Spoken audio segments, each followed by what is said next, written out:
Bingo! I'm your huckleberry. Alright, what's up guys? So we're going to go ahead and do another paint tutorial today. I have a Smith & Wesson M&P 1522. I've already disassembled it and removed everything I don't want painted. What I didn't remove, I covered in tape.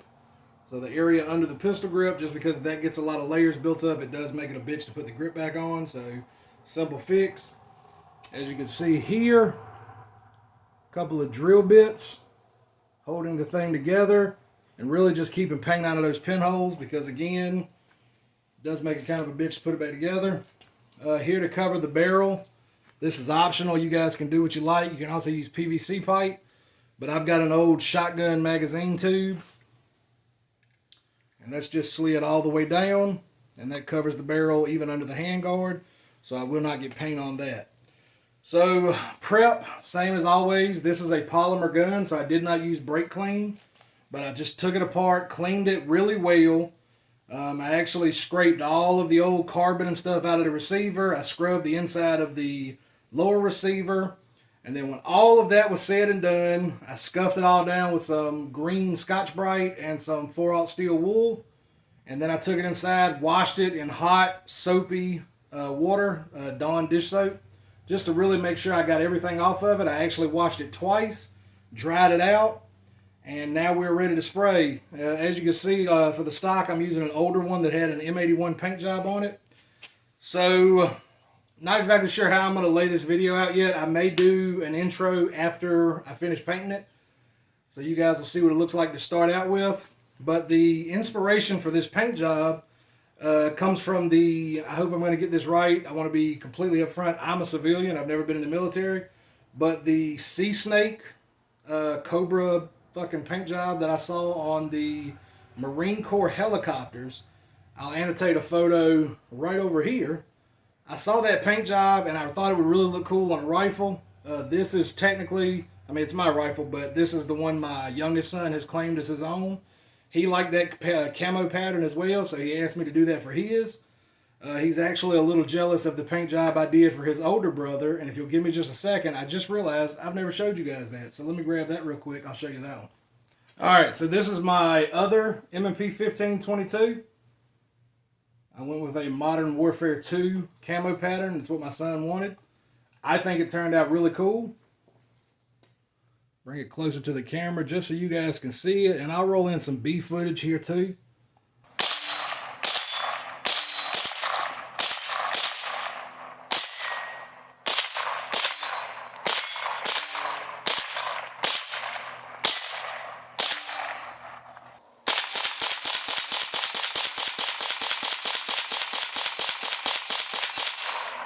Now, I did not film this one as a tutorial, honestly, because I wasn't sure how it was going to come out. But in the end, I was actually really happy with it. And if you guys have seen any of my M81 tutorial, it's the same thing. It's just different colors. If you follow along with the M81 tutorial, you're going to start with black, same style of stencils.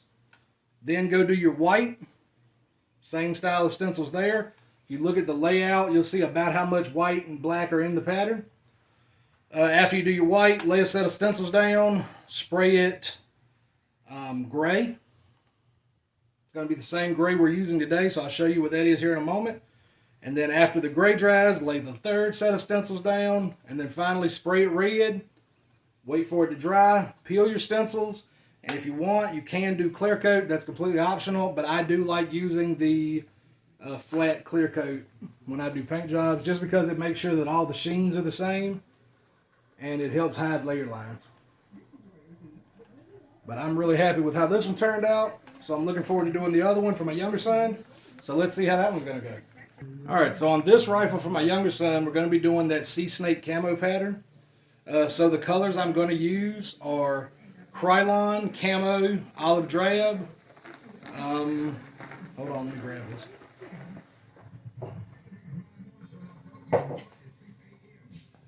Alright, the gray we're going to be using is Krylon Gray Sandable Primer. And the last one we'll be using is Rust-Oleum Ultra Matte Slate, which is like a charcoal. The pattern to my eye doesn't have any black in it. The way it looks to me is like it's gray, charcoal gray, and green. So that's what we're going to do, and let's see how it turns out. To start out, I'm going to go ahead and, as always, I'm not going to say as always, but with this pattern, I've studied it for a couple of weeks now. I feel like starting with charcoal is going to be the best bet. So we're going to go ahead now that I've got everything ready to go. I'm going to spray a coat of charcoal, and I'll try to let you guys see some of that. I know I've had a couple of comments saying I don't show the full process. So let's see how that goes. All right, let me set up and I'll turn the camera around.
Alright guys, so we have the base coat finished now.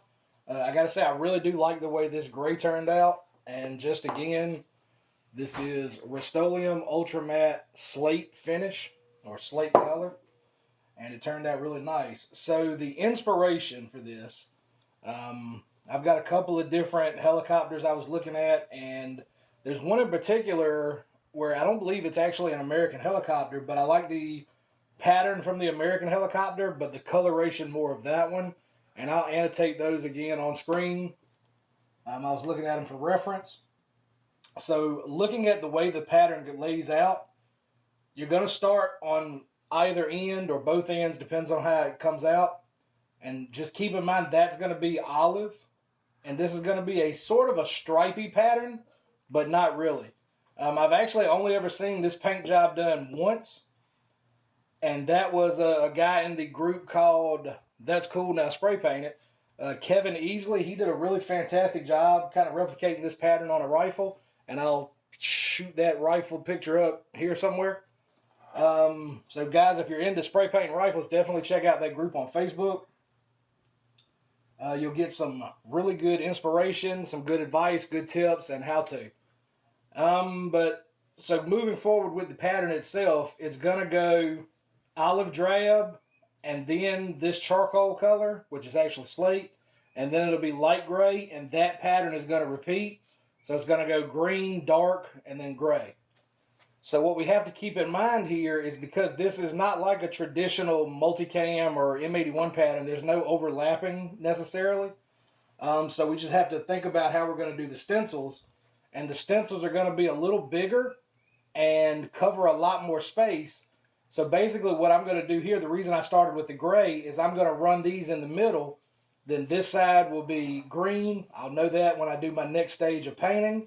And on this side of the stencil will be the light gray. And then depending on how I do that, we'll go from there. What I'm thinking about is having light gray come from the edge of the stock in and meet the dark gray. And then over here, so that when the stock is fully collapsed, I'll have a little bit of light gray coming over here. That way when it's all collapsed, it blends together. So now what I'm going to do is go ahead and just show you guys how I'm going to do the stenciling portion of this. And I've got a lot of stuff laid out here. I'm kind of hoping it makes sense. But what I'm going to do is, where I've done all these other camo patterns, I've got a lot of leftover vinyl. And I mean, there's nothing wrong with it. It still has all the shapes that you want. So I'm going to use these negatives to fill out a lot of my pattern here. That way I can really get a lot of mileage out of this vinyl. So let's go ahead and start here. Now I want to try to figure this out. With the width of this stock, I don't think I'm going to be able to repeat the pattern more than once. So I'm going to somewhat evenly space it out. This will be OD. So we're going to be focusing here toward the middle and making that our dark gray. So let's go ahead and get started on that now.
Alright guys, I just went and cut off that air compressor and I realized that I've been rolling this video, this little section, for 40 fucking minutes.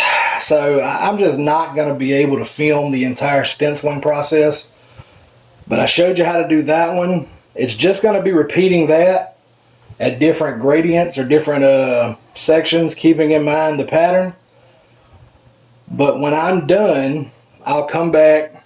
I'll show you where we're at with the stenciling portion just for the gray, and then we'll move on. But honestly, guys, if I film this entire process start to finish, we're going to be out here 6 fucking hours. It just takes too long to put it all in video like that. So hopefully I'll be able to fast forward through most of the stenciling process of what I've already filmed.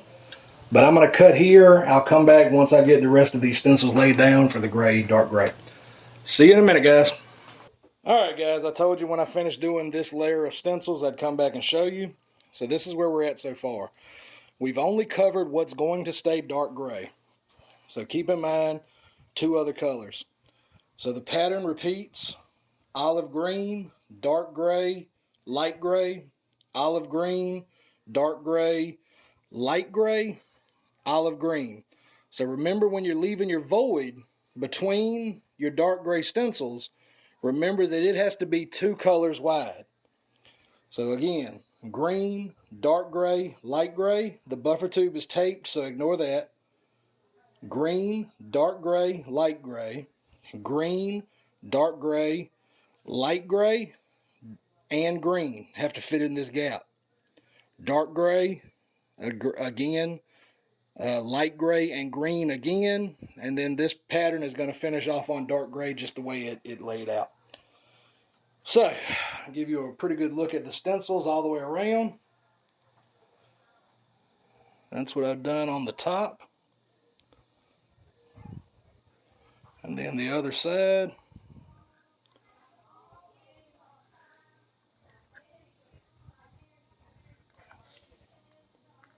Okay. And then on the front, I masked all that off. And it is now dark outside. And I'm going to be honest, guys, this video, I wanted to be able to film the entire process because I had literally, if you hear people laughing on the inside of the house, that's just my wife and her friends. I wanted to film the entire process. I just don't know if it's feasible, man. This, like, just masking off that first area took 40 minutes, and maybe I'm just moving slow, but I'm trying to be precise, and I want to make sure I do this right. So it does take time. But you saw how I did that first stencil. You saw how I sprayed the first color. Nothing changes after that. So the next step, I'm going to hang this back up, and I'm going to spray my green color. Not going to be real complicated. I may not even paint this section at all because I know that's going to be gray in the end. So I'm definitely going to do that green. I'm going to paint this green. Because this is going to be gray and green, I have to paint that and that green. So actually, I'll probably just paint the whole fucking thing green just to keep it uniform. Now that I'm thinking about it. But, so the next step, well, technically, the next step could be either. But I think the stencils are going to stick better to the olive green paint than they will the primer. Since the primer is going to be our top coat, our gray color, I can just leave that last. I won't have to stick anything to it. And then once we're done, again, with that flat clear, it's going to seal the primer anyway. So I'm going to do green next in all the blank spaces. And once I finish spraying the green, I'll come back and show you the next step. So stay tuned. All right, guys, so here we are now. First set of stencils are down. The dark gray is covered with the stencils. And now we have the green on. So this is the part where we're going to have to remember what we're doing, remember the pattern, and try not to forget the steps. So this here, on this side of the existing stencil, is all going to stay green. So I'm just going to cover all that up. That'll be pretty easy. I'm probably just going to get a bag and tape it on it over the buttstock. This part is going to remain green from here all the way to the stencil, so no big deal there, just cover it up. Now here, what I have to remember is that the green is going to come from this stencil about halfway back, and I'm going to have to mask that off. So I should only have to mask at this point, like actual designs, because the green here is filled in the negative of these designs and it created the design. Same here. So from this one, I'm going to have to come back and mask off one side of it, which is going to create my green once I block all that off. And then the same here. From this one back, about halfway, just going to have to put green down. So I'm going to go ahead now, put a few stencils down, and I'll come back and show you. Because, as we've talked about a couple times in this video, it's going to take fucking a while. And frankly, I don't have the patience or the, camera memory to film a 5-hour paint job. So if you'll bear with me, I'm going to go ahead and start laying a few more stencils down, and then I will be back to show you what it looks like once we get them on. See you in a moment. Alright guys, so we finished the last set of stencils, and you're probably thinking, holy shit, that's a lot more going on than I would have expected. Okay, keep in mind that here, there's already a set of stencils covering the gray.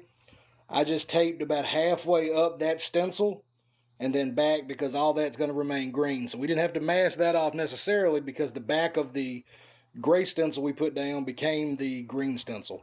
So we just had to cover that up so I don't get overspray on it when I spray the light gray.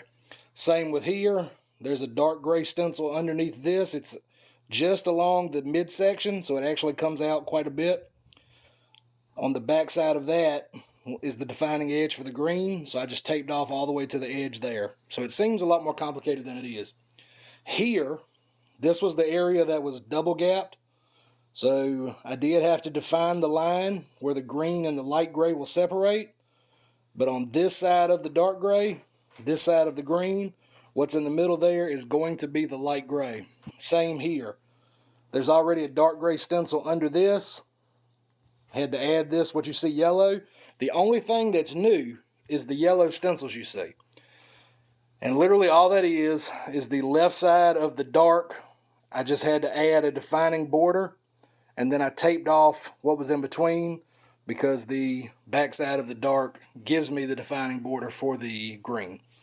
So now I'm going to hang this thing up, spray it with the light gray, and then as soon as it dries, I'll be back. We'll unmask it. We'll see how this fucking thing turned out.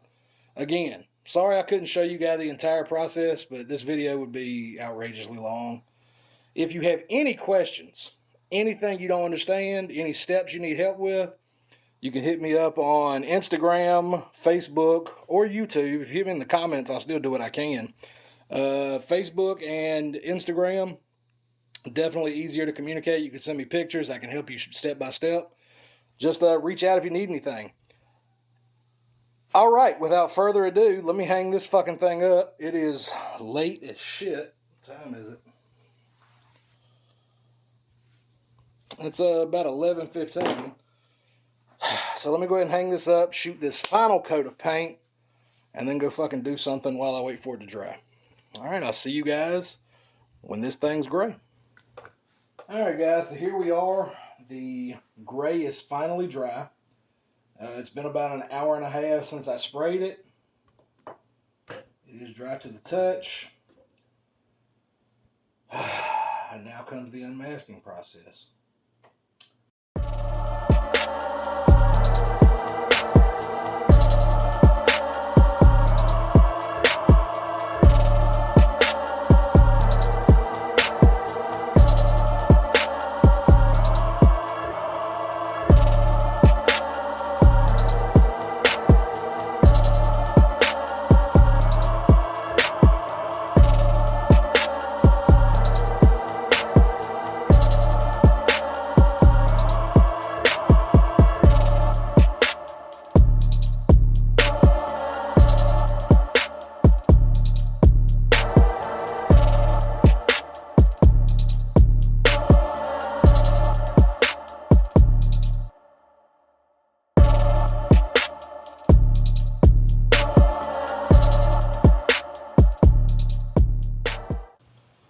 So that's it, guys. That's kind of what the pattern looks like. I am pretty happy with that. I think it looks pretty sick. I think my son's going to like it.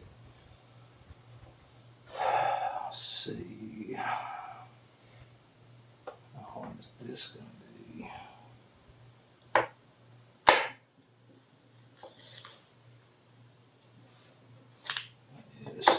pieces of white tape. This is gonna drive me fucking crazy. And I'm gonna tell you again, the key is patience. But I will also be the first to tell you that shit is easier said than done. Being patient with something like this, because you've worked on it all fucking day. You just kind of want to see the results and the benefits of your labor. And I get that.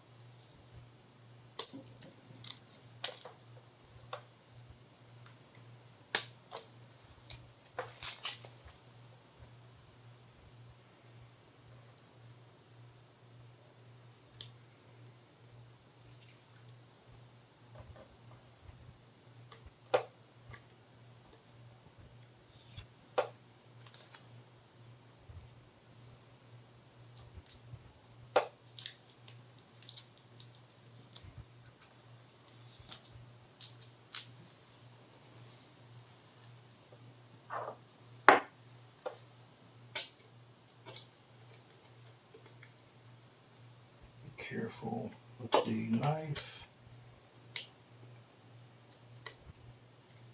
While it does speed up the process, it can also set you back too. Primer's still a little soft on those rails. I'm not exactly sure what's happening, but that'll be simple enough. Once I get this part done, I'll just leave that masked up, and I'll put a little more spray on the rails and just unmask the rest tomorrow. It's almost, probably close to 1 in the morning, if not past. I have no idea. I've lost all track of time.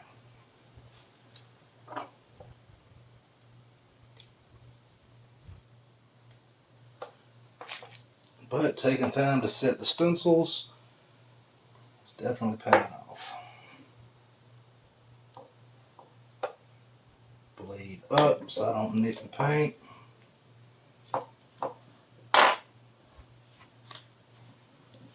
Nice.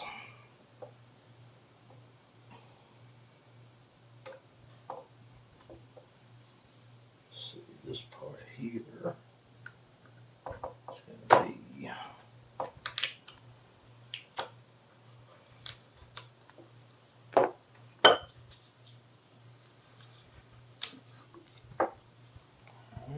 that. And I don't know if you can tell, but I'm just rolling it to find the edges of the tape. Up under it. And once you get under it, put the knife down. Because if not, you will scratch the shit out of something. And I mean, your paint will harden up pretty well, but it takes a couple days before it's fully cured.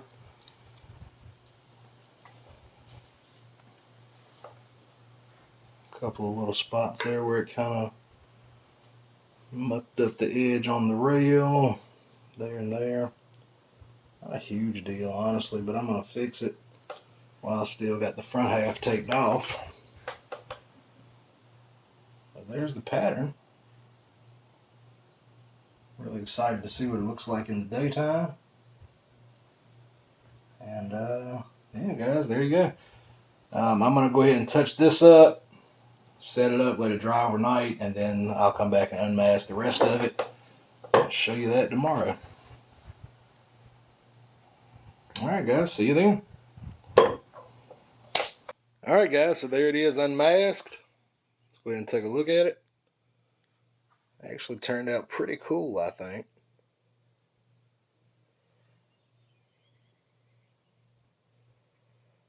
Now I did notice when you get up in the hand guards, quad rails in particular are kind of a bitch to paint.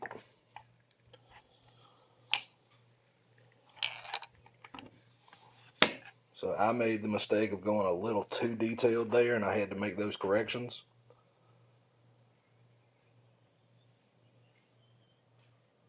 But overall, came out really well. That's a piece of tape, just picked it up off the table.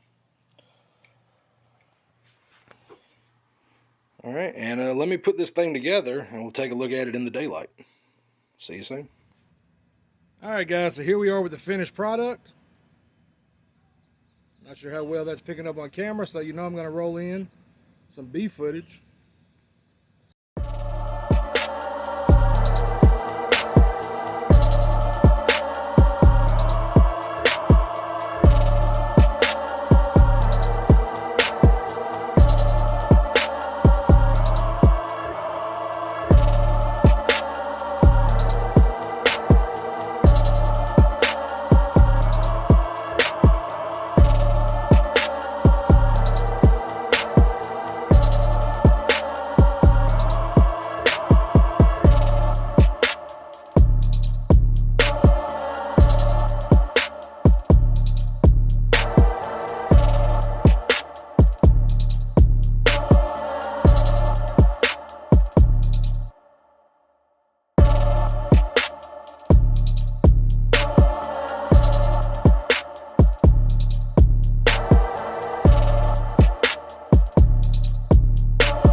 Alright guys, but that's how I painted this camo pattern.